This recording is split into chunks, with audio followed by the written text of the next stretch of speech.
I don't give people advice. I don't tell stories until one is asked of me. I don't presume that the person wants to hear nothing from me. All I can do is provide a concerned, empathetic ear. It's like, what's going on, friend? I'm gonna let them do the talking. And sometimes I think we just need to know someone in the world, even a stranger, cares. Because in those dark moments, I think we feel very alone and isolated. And not everyone who's in that position wants to hear anything from anybody.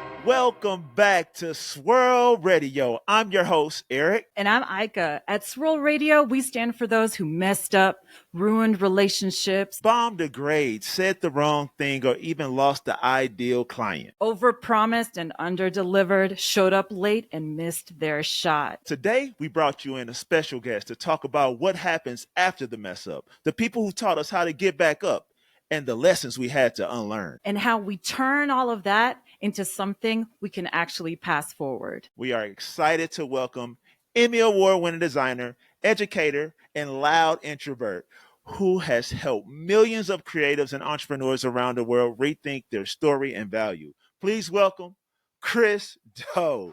Tell us about yourself, man. I don't need coffee this morning. My goodness. Exactly. All right. Wow. You guys, that was pretty lit. Okay. I wasn't sure what I was in store for here. So this was excellent. You guys brought that energy. I feel it through the internets. Definitely, man. Good job, guys. Good job. Okay, everybody. I'm a first generation immigrant refugee from Vietnam. I'm 53 years old. In a former life, I was a graphic designer turned motion designer. And then in 2014, I decided to do content and got on YouTube, and doing so changed the trajectory of my life forever. So now I don't do client work anymore. What I try to do is educate as many people as possible on things like business, marketing, sales, and also personal branding. Well, Chris, one thing I want to get into, a lot of the followers that I've seen that follow you, they're on LinkedIn. A lot of people posting things and try to follow you, just try to change their professional careers. So I want to ask you this question. If LinkedIn disappeared tomorrow and we all had to, introduce ourselves without the titles, without the resumes, what would you lead with? I would lead with this.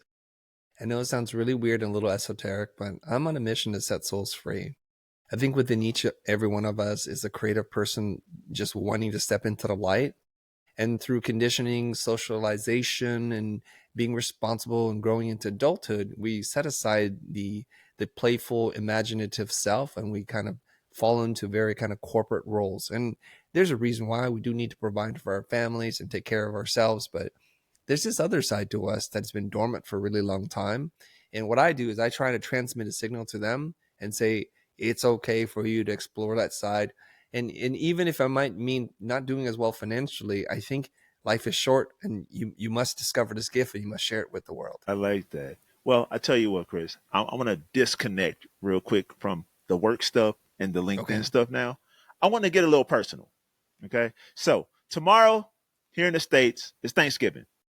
I want to talk about food first. Okay. Right. So me and Ayka, yeah, we're married, but our families are from like two different areas of the world. My family's predominantly from the South, Louisiana. Hers is from Moscow. So our foods and spices, they never really align at all, right? So it's just not there. But one thing that's always special, we both carry a story behind what we cook. So I read a little bit about you, Chris. I know your family escaped from Saigon in 1975, landed in Kansas City. then San Jose. I want you to just talk to me about what you learned at home, just around the table through your parents, and like what did you grow up eating, and that still means something to you? Oh, great question. Okay. I when we first came to America, I don't think we had a lot, but I didn't know any better, and we always had food on the table. And I didn't understand how special this was, but most heads of households, they're saved the big piece of chicken or the juiciest cut of steak. That's usually how it is, out of respect and to honor the person who brings in the bacon, the bread. But my dad was very different. He always thought his children should eat first, then his wife should eat, and then he will eat whatever's left over. And he's kind of not a fussy guy when it comes to that kind of stuff. And I learned a lot from that from my dad. So just there are lessons to learn at the kitchen table, even when you're not paying attention. But my mom, she has a funny way of interpreting dishes. So she has a strong kind of Vietnamese style of making food, and then we would have spaghetti. I'm like, Mom, I don't think they put fish sauce in Italy. What are we doing here? She goes, No, it needs some little saltiness to it. I'm like, oh, Mom, can you follow the recipe? She goes, what recipe? I'm just gonna figure it out. So there was a lot of hybrid dishes. Some worked, some were great, and some were just disasters. Anything stick out? Things that can stick out. Yeah, cold puree pea soup. Wow. It's the first time we ever had a cold dish, Puree. and I think my mom learned it from somebody at her office. She was working at IBM at the time, and I'm sure there was like some kind of weird potluck every once in a while. So she had something unusual. So we look at this plate, and first of all, it looks like puke green, and it's just there's no texture to it. It's just runny, and then when you eat it, you're like, Mom, what is this cold soup? I've never had cold soup before. It probably was fine, but it was such a shock to the system. I can really relate to that because my mom used to like put raisins and bacon in sushi. She would just went crazy with recipes, and she she did all kinds of crazy stuff. But I'm curious, like, how does that translate to now with your kids? How do you bring in that culture that you grew up with to the table currently? Well, it's a strange thing. So my wife is the one who cooks, and she's like the chief home officer. And I don't cook at all. So we eat whatever my wife makes, or we don't eat at all. That's just usually the rule. And so she has a more kind of fusion Taiwanese, Chinese style cooking. And so for a long time, they grew up not eating Vietnamese food, except for when around my parents. So they didn't really care for it. They're very particular about what they eat. So it wasn't until I think it was last year. It was our second trip to Vietnam, and it was just the boys, just myself and my two boys, and my wife stayed behind. And we explored a lot of the local foods and just kind of poked our head into like little tiny cafes and restaurants. And it was then that it was the first time they ever expressed to me that we really like Vietnamese food. Because prior to that, they're like, no, no more of this food. We don't want this. So it's been kind of an interesting circular moment for us that they're in their late teens into their 20s, that they're finally accepting and appreciative of the food our culture brings. That's dope. Yeah. I'm curious about like conversations as well. Like, do you have any memories back to kind of your family Mm-hmm. before your kids of like conversations at the table and sort of the culture around that? It's kind of strange. I don't know if it's just us, but Asian folk don't talk that much at dinner. I watch it on TV. Like you see all the white people that gather on the table and they talk Right. about their lives and what's going on.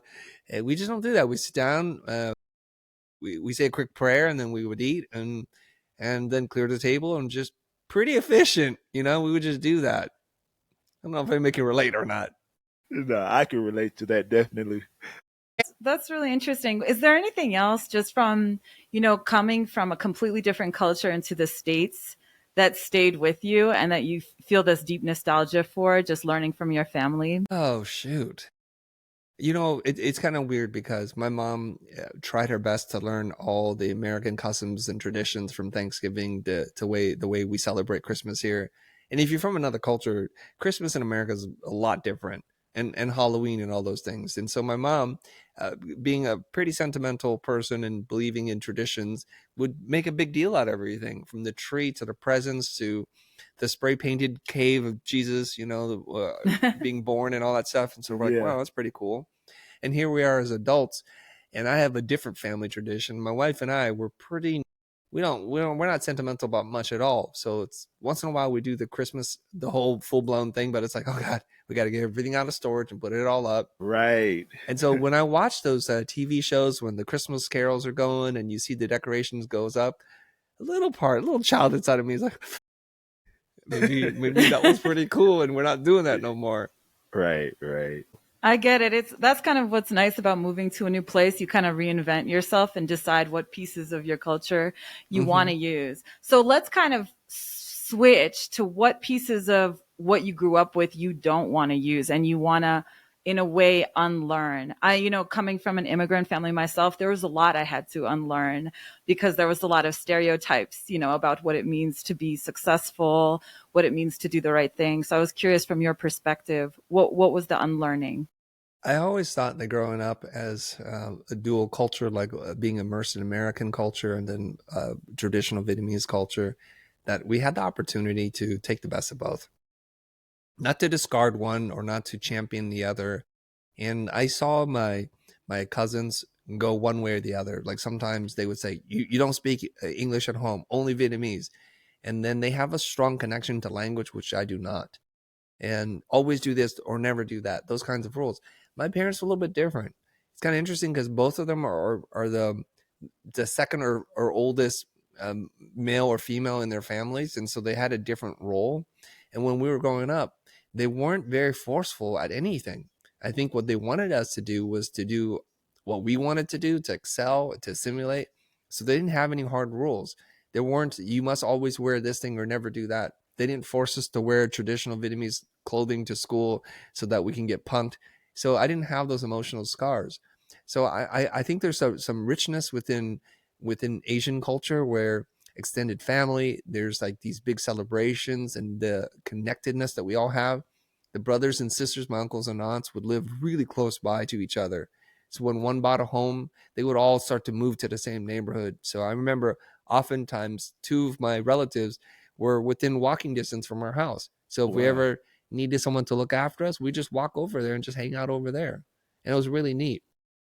That's cool. Yeah. It's always beautiful to have family around. It's a gift because not everybody has that. I'm curious, when do you feel like you're really honoring where you came from? And when do you feel like you need to kind of distance yourself from it? That's a good question. I don't often think about that, to be honest, where I feel like I have to honor something. And I think the best way to honor my parents, and then by extension, my culture, is to be excellent. And I'll tell you a story, since we're kind of multicultural here, right? It's like there's like 3 different ethnicities being represented on this pod. Right. I didn't think much about race once I got out of high school. Now, growing up from elementary on to high school, there were always issues about race because Asian culture was a minority and it was mostly predominantly Caucasians. And I had some challenges there, made to feel left out, to be picked on, and to get into some fights because they would throw and sling racial slurs at me. We're talking about Northern California, pretty progressive state. In the 80s, still kind of not as progressive as we think. Right. And just to tie it to current times, we think of California as this left coast.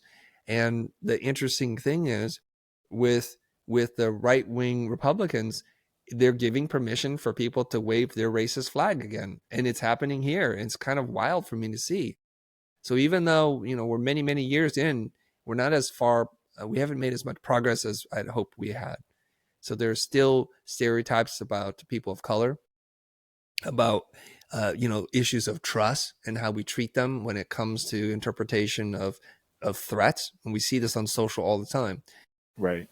And I don't want to get so political, but we see people like waving guns and knives who are white, and we're really calm about things. And we see someone with like a bottle in their hand and getting shot. What is going on? Right. So I moving into adulthood, I experienced something else. And I was moving into a meritocracy kind of mindset where you get what you earn, not what you think you deserve. And so I stopped thinking about race and ethnicity. And so I didn't think I was trying to do anything except for to be excellent. And oftentimes, actually most of the time, our clients were older, straight, white men. But I never thought of it like that. It's like, you are a client, there's a problem to solve. And with my wit, my skill, my craft, and my imagination, I need to figure out what it is that you need so that you award us the job. And so I just kept doing that. And it wasn't until I started making content, years into making content, that I started getting a different message from the universe. And that message was, seeing another Asian or person of color do what you do, to the way that you do it, the excellence in which you hold yourself, gives me hope that I can do it too. And so I start to finally understand in my mid to late 40s, the idea of inclusion and representation, which I really honestly never thought about before. That for some people, seeing someone like them or their story or their culture in a specific space, whether it's in entertainment, music, science, whatever it is, gives them hope. And I think there's a lot more to that. And I wish I came to that understanding much sooner than I did. That's great. That resonates with me. I'm same place. I mean, no, totally different professions here, but when you see someone doing something that you want to do that you're interested in, it does give you hope. It's like, hey, I can do that. I can move to that neighborhood. I can buy that car. I can wear that scarf. I can be in this particular place for everybody. That inclusion, that means a lot. I feel like I can't really speak on that because of my You can. Why not? You Come on, definitely you can. can. You have your way. You have an angle. But no, I think this is an important conversation because these are the things that make people feel hopeless and make people feel like they don't have a chance when they don't feel seen and heard. So I think this is very relevant to what we're kind of speaking to here. Again, as we said, coming from another place, when you move to the States, you have a period of inventing yourself. And there's a point where your family and your culture doesn't have as much of an influence on you. Yeah. And so we kind of want to talk about now, who are those people, Chris, that gave you that kind of life lessons that you didn't get from your family? Okay. I want to first preface my answer by saying I did actually learn a lot from my family, from my siblings. I'm a middle child, from my older brother, my younger brother, and from my mom and from my dad in different ways. And I got a lot from them, more so than I thought at the time. I'll tell you one thing. Sometimes people would praise me and say, you have a great way of asking questions and being present and not rushing to answers. And later on, I find that there's this idea called the Socratic process. By asking really kind of smart questions, you lead the person to an answer. And then I started reflecting on my life. Like every time I got into trouble or something bad happened, my dad was the guy I would talk to. Not because I wanted to, because he was a disciplinarian. And in a lot of Asian culture, what you get is you get a whooping. That's what you get. You get a stick, and it's no fun. And my dad never did that, at least not to me. Can't say so for my brothers, but he would just sit down, we would talk, and we would talk for an hour long. And he would ask me lots of questions, get me to think. And sometimes I was thinking to myself, I just want to go back to playing video games and reading comics. I just get the whooping over with so I can go back to doing whatever. But then I would just feel the pain, a little resentment, but not really learn a lesson. And so by keeping it uncomfortable, sitting in the pocket, just having an intellectual conversation with me, I am having something imprinted on my DNA at that moment. Like, this is how we think. This is how we think through a problem. So I'm learning philosophy. I'm learning logic and rhetoric and just the Socratic process. Never him once explained to me, this is what's happening right now. So I carry that with me moving forward. Now, into adulthood, once I started a business, there weren't a lot of entrepreneurs within the family that could call and say, hey, Uncle Bob, what are we thinking here? How'd you do that? Because for the most part, most of my relatives are kind of 9-to-5ers. They have a job, really good jobs, white collar jobs, but risk was not part of the equation. Okay, they had lost so much in the war that they now are not thinking about, let's take on more risk. So my first and probably my most impactful mentor, and my only really, is my former business coach, Keir McLaren. He's since passed away. As the name sounds, I believe he's Irish. He's a big white man. And when I heard about him and what he was able to do to other businesses, I had a vision in my mind.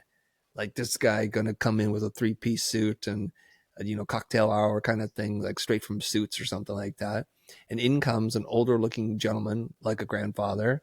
And he wore a t-shirt, a jean jacket, and he came in his Harley Davidson or something. I'm like, who's this? And what'd you do with my business coach? But that was who he was. No facade, straight talk, kind, gentle, but really firm with the way he said things. And I worked with him for 13 years. And I tell people this, it's like, if you think you've learned something, ask yourself how committed are you to learning it? So when I worked with Keir, I saw him almost every single week, like 52 weeks a year, a couple of occasions. Other than that, once a week for an hour to 2 hours long. For 13 years is how long I was coached by this man. Right? So you think about that. That's longer than any undergraduate or graduate degree. Having a consistent voice guide me through business and life. And I'll never forget something he told me this. Because he told me, Chris, there's lots of ways to make money. And if that's all you're interested in, I'm not interested in helping you. I want to make sure that your family life is good, that you're being a good father, and we want to talk about that. So it's not always the pursuit of the almighty dollar, but it's how it empowers you, but how you don't lose your soul and your family in the process. And he taught me one very valuable lesson, which I want to share with everyone, just to honor him and to share some insight. He had said to me one time, he goes, how's your relationship with your wife? And then I would tell him, and sometimes I would complain about something. He goes, let me explain to you what's really happening here. She's your financial officer. So she gets to see all the books. She gets to see the consequences of all the decisions you make.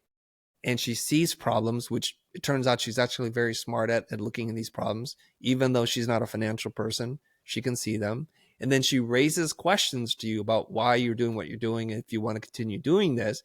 And what is met instead of gratitude is anger and like just disrespect. Do you understand that? I said, wow. He goes, you put her in a very unfair position to have her look at all the bad stuff and giving her no power to enact change. And so that really gave me perspective. And I think those kinds of reframes happen a lot with Kira and I. And those are the lessons I take to my grave. I love that. And I'm curious, what made you realize that he was the person for you? Because a lot of people really struggle finding that person that they trust. So what about him was that? I must have been born under a shooting star with a rabbit's foot up my butt, because I may be the luckiest person I know. Basically, I was out at lunch one time chatting with my friend Hugh Barton, and he was telling me about how his business is going so well and how he hired a business coach, and kept talking as we're sharing some pasta. And I'm like, wait, can I find out who your business coach is? I just hired the first person I met. I didn't do any background checks. I didn't do any referrals. And I worked with that man from the first moment to the last moment for 13 years. And so I think so many of us are busy searching for the right guru, the right mentor. And it is a complicated matrix of, like variables that somebody must hit. And I tell people, was Kira a perfect person? No. And he had lots of challenges too. But when it came to him listening to what it is that I had and giving me direction, he was amazing. Right? And so he was not more successful than me financially. He was on his second marriage. So it's like, is this the person you want to take business advice from? Is this the person you want to take relationship advice from? Well, it just depends. And I think this is where a lot of people get into trouble. They have some kind of unreasonable expectation about how perfect the person must be, that they pursue the facade, the signals and the markers, like fancy car, a lavish lifestyle. And then it turns out these people are just more interested in getting more money from you and not really helping you. Right. So it's kind of interesting. The very first time I worked with them, he charged me a retainer fee, which never changed for 13 years. Wow. Not once. Oh, wow. So his newer clients were paying way more than what I was paying, but that was kind of man Kier was. And that's how we worked. And so I got a lot of life lessons from him. So all of us are just busy chasing something, the best client, the perfect website, the exact messaging or slogan that we think will change the game. When you know what? A poorly, or not, I shouldn't say poorly, an okay plan, well executed, beats a great plan that's never executed.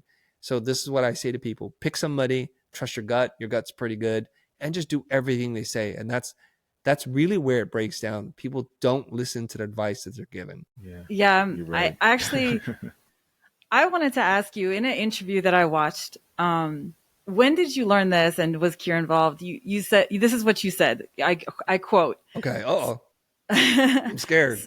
Somebody told me I'm unemployable. It's true. I'm unemployable. I cannot work for people. I'm too stubborn. I have ideas and I don't like the way people do things. And I have a strong opinion. I will follow orders if I'm inspired by the person who's leading. So those are kind of two parts of a conversation. When that's kind of a big, you have to really know yourself to state that. I was curious, at what point did you realize that about yourself? I've known that about myself since I was 15, 16 years old, because I worked in, blue collar, like no unskilled labor jobs. And the very first job I ever got was as a stock boy at the fabric warehouse. And it's like the fabric barn or something like that, if you're not familiar with fabric warehouse. And the reason why I wanted to work there, it's really weird, because they sell bolts of fabrics and finishes and trim for people who want to design or build their own clothes or curtains or pillows and things like that. So it's mostly a supply store. I got that job mostly because it was really close to the house. It was only 4 or 5 blocks away. And my mom, she's a very imaginative person and she likes to make things. She would make clothes and repair things. And so I thought, if I can just get any job, this would be a good job to get because I can get a discount and I can buy my mom whatever she wants. That's all I was thinking about. Right. Yeah. And it was just like when I was sitting there, as people would tear through the bolts of fabrics, I would sit there and roll them up, put them back in. And over time, I didn't work there that long. People were like, where's this? I'm like, I don't know. Let me find it for you. Stay right here. I'd ask around and find some stuff. But I quickly realized, okay, I'm making $3.75 an hour. You punch in, you punch out, you punch in, you punch out. At the end of the week, you think, I just made $160. Nope. Tax withholding, federal and state. I'm like, oh, shoot. There's like no money here. It's like $50. I can't even buy a skateboard with this. What is going on? And so I start thinking about who is making the money here. I'm the lowest of the low of the person on the totem pole, you know? And I was looking at the manager and didn't look like her life was great. So I was like, is this where I want to be? And I would bounce from menial job to menial job. I worked at Arby's as a fry guy. I worked at a grocery store as a stock boy. And so, you know, I'm starting to develop this idea. It's much better to be the person who owns the business than to be in the business. And once I start my professional career working at an ad agency, I learned that there's a thing called corporate culture. Now I'm doing a white collar job with skilled labor. And as great as it was, there were still like political forces and ways of doing things I just didn't agree with, you know, and this was without a doubt to me, the best job I've ever had with the best boss I've ever had. And I still didn't love it. So I just knew I have to leave. So by 21, 22, I've already confirmed to myself, like, I'm just buying my time. That's a really big, or buying my time, sorry. That's a really big realization. So with that realization, you really have to get your business savvy on. And I'm curious, did you have support from your family on that sort of vision of where you wanted to go? A mix. Like, I think my parents, when they found out how much money I was making, how things were great, I think it was a great relief for them. Like, my art school child has got a job. It's not going to be poor the rest of their lives. So I think that was a big relief. And so I was telling them some of the adventures and the things I was on, photo shoots and working on TV campaigns. And they were very excited for me until I told them I'm leaving. Like, wait, what? It's not that they understand this world, but they understand a paycheck. They understand insurance. They understand these ideas. And so here I am, like, saying this is not going to work. But they don't say negative things. They're just, I'm concerned for you. Is everything okay? It's just what you would want a parent to say. But here's where my older brother steps in. He's like, you want to start a business? What do you need? You need money? You need support? I got you. So my older brother is 4 years older than me. At this point, he's working in tech, doing big things, making some money. So he supported me until I didn't need his support anymore. And so I had support, and there were opportunities there. But I got to tell you, again, just like the whole mentor thing, I don't have a business plan. I don't know how to get customers. I don't know how to write a proposal. But you know what I got? I got a lot of gumption. I'm ready to go out and get after it, and I'll figure it out. And so the greatest thing about confidence is the belief that you have the skill to figure it out. And I had a lot of that. I don't know what I'm getting myself into, but I'll figure it out. Just give me enough time and I'll figure it out. And at that point, would you say you were still introverted? Were you still kind of awkward about meeting new people, or? Oh, absolutely. I'm still introverted right now. What are you talking about? Well, no, I mean, come on, Chris, you're out here talking to everybody, but I mean, back then, no. we got to talk about this for a second. Okay. I think people think like, oh, ADHD or introversion or whatever, or something on the spectrum is a choice. It's not. It's how you're physiologically wired. There's a lot of biology going on here. Now, there's a spectrum. There's the ultra extrovert, drop them in a room of strangers and they'll walk out best friends before the night's over.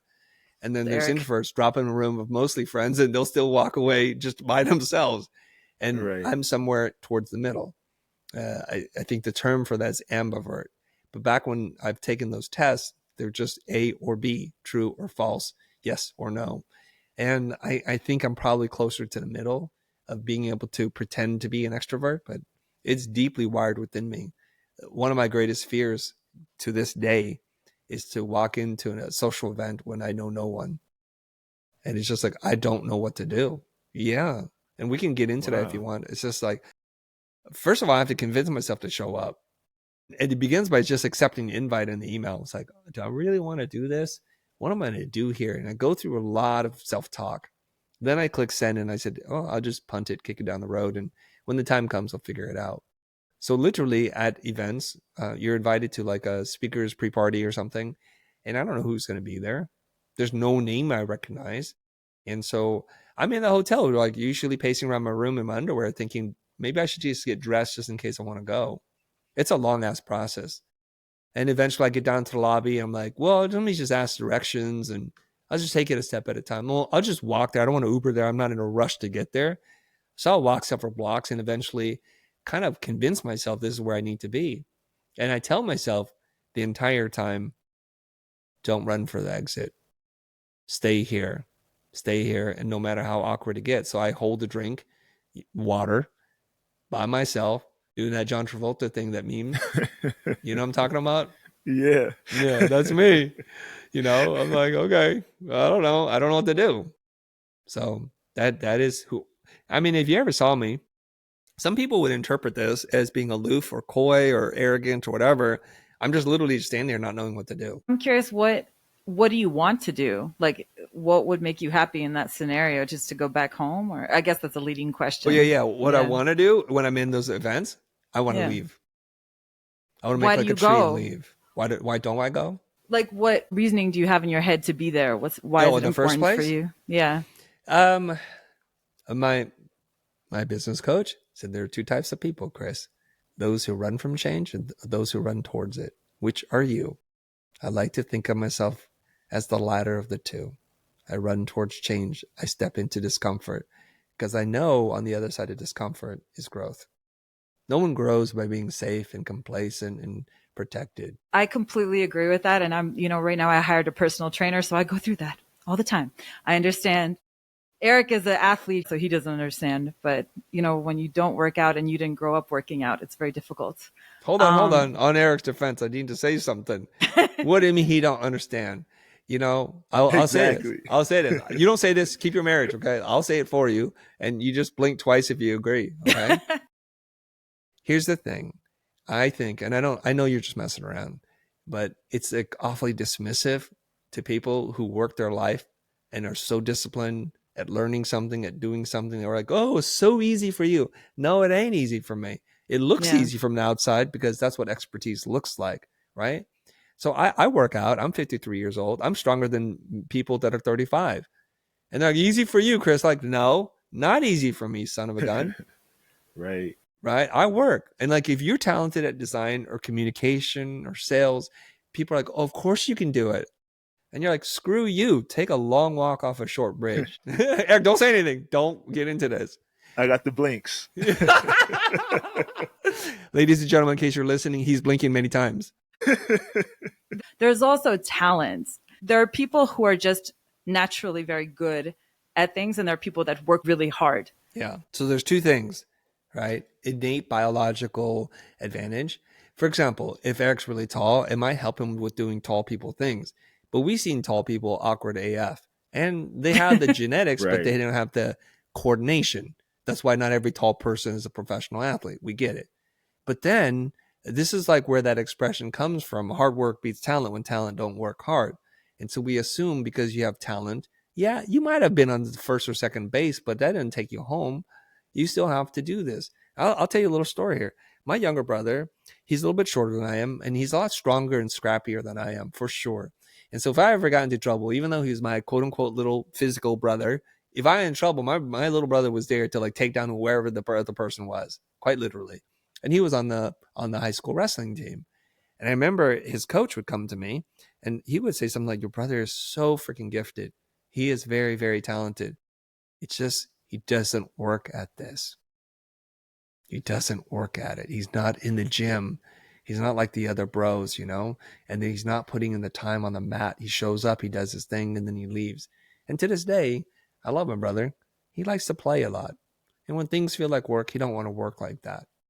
Although he will work, but it needs to feel like play in his mind. Otherwise, we won't do it. Yeah, one of my stepkids.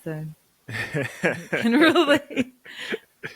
I just had to circle back when I asked you the question about being uncomfortable going to sort of the conference setting with or party. Is the getting through discomfort and growing through discomfort. And I hear that, and I want to understand what you really get from doing it. Okay. Are you asking mostly from a social introversion perspective or just in life? For you personally, having forced yourself into these parties, what did you get out of it? I learned a lot about myself in those moments, that the limitations that I set on myself are just that if you tell yourself you can't do something and then you tell yourself you can do something, you discover who you really are in those moments. And it's a really beautiful thing to realize. I think we are just barely tapping into our human potential. So if we say like, I'll never work with that client, well, you won't work with that client. Versus like, I'm not working with that client yet, or one day things start to change. And then we then manifest our words into reality. And this is very much a thing that I believe.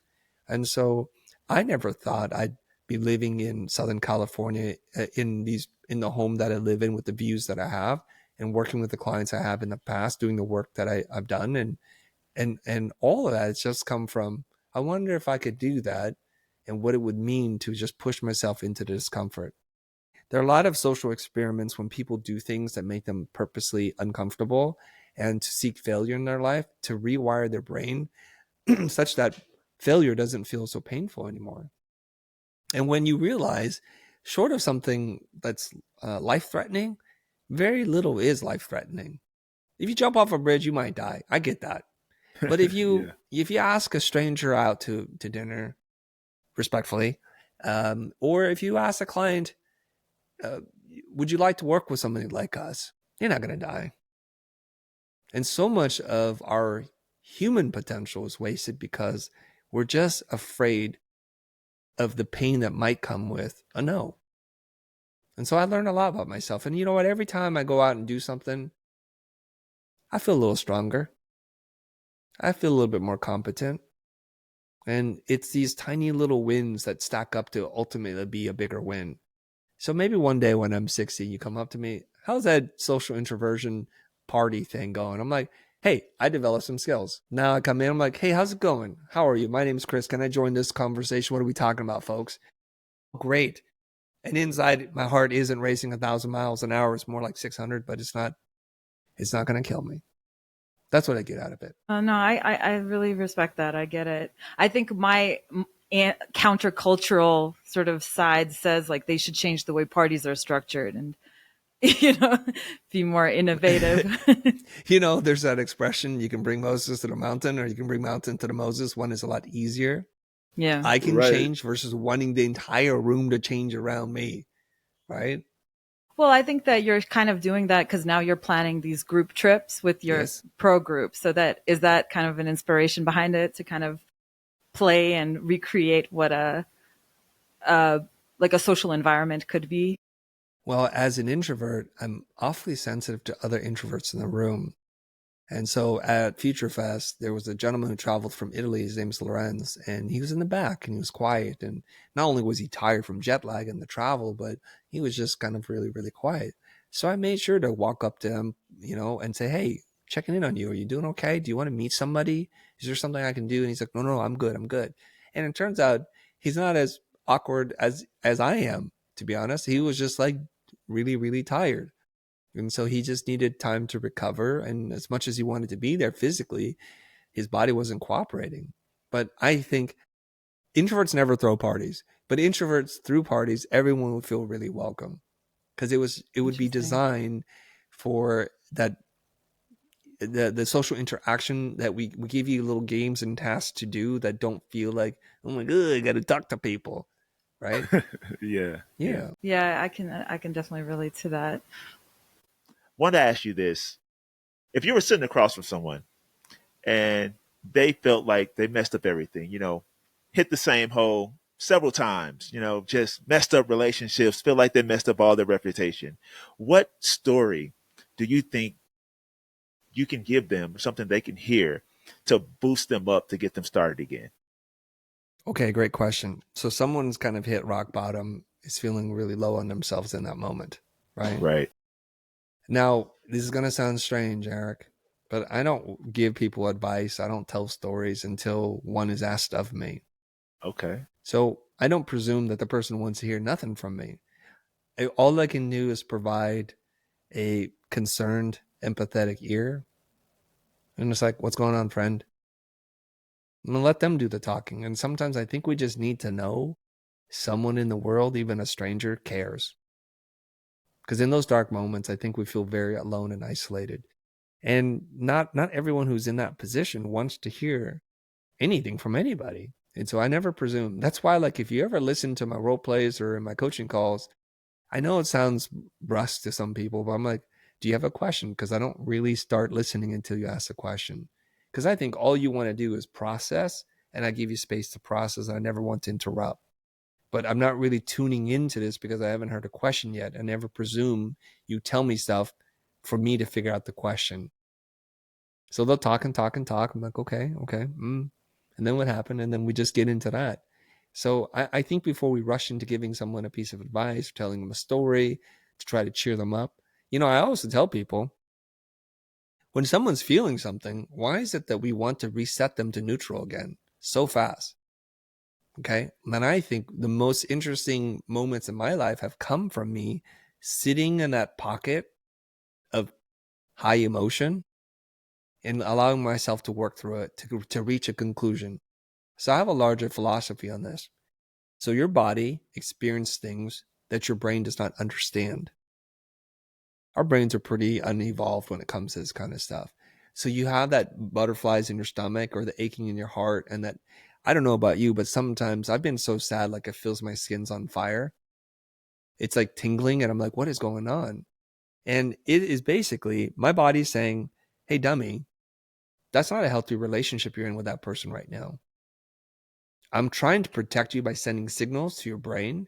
If you don't listen to me, this is going to turn into something much worse, like an ulcer, a tumor, something else that's going to stop you from doing this.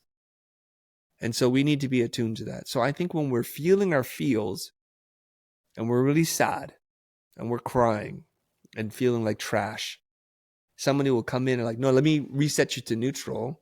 So then I short circuit the signal that I'm getting, because there's a lesson to learn here. So oftentimes when we're in a space and I create space, I call it unsafe space, but really a safe space for people to be themselves, we'll see grown-ass men with tattoos and beards cry.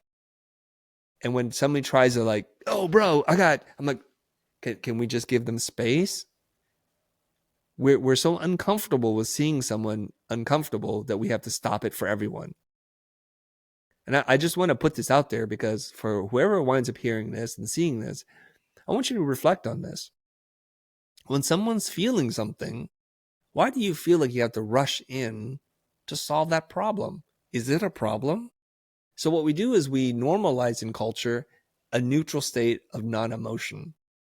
And it's creating a lot of problems in the world. It's making us feel disconnected from each other, like no one cares, apathy.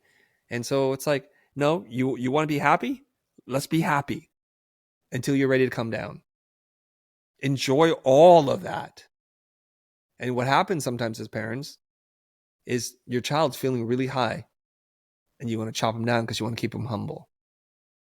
Like, I scored 100 on my test. I did the very best. Oh my gosh, all that hard work. And like, hey, chill on that. That's what we do. Conversely, someone's like, you know what? That person broke my heart. Oh my gosh, I'm feeling like trash.